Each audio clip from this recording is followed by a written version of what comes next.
Hawkesbury has that waterfront, and why has it not developed for whatever? Pourquoi le bord de la rivière des Outaouais n'est pas plus développé à Hawkesbury? Cette question est une nouvelle fois revenue devant le dernier conseil municipal de la ville.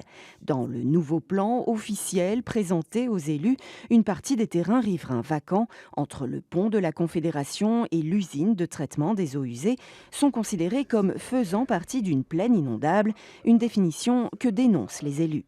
Suite au processus du plan officiel, on a eu une demande de réviser ceci car avec les inondations qu'on a eues dans les 10 dernières années, que les inondations n'ont pas vraiment touché ces terrains-là. À Hawkesbury, ce sont les comtés unis de Prescott et Russell qui définissent où se trouve la limite des plaines inondables le long de la rivière des Outaouais, une limite issue d'une étude de 2022. On a reçu une subvention justement pour faire cette étude-là.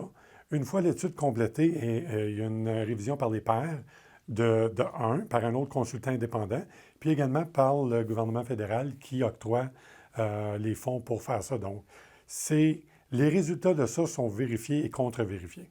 Les terrains en question concernent notamment le parc Cire de la Salle et le terrain de l'ancienne école du Christ III, pour lequel la ville a engagé beaucoup de frais.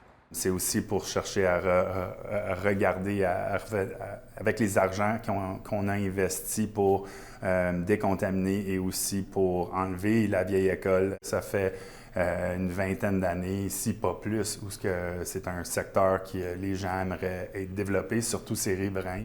Tant que le quartier riverain sera considéré comme situé dans une plaine inondable, la ville de Hawkesbury a peu, pour ne pas dire aucune chance de construire.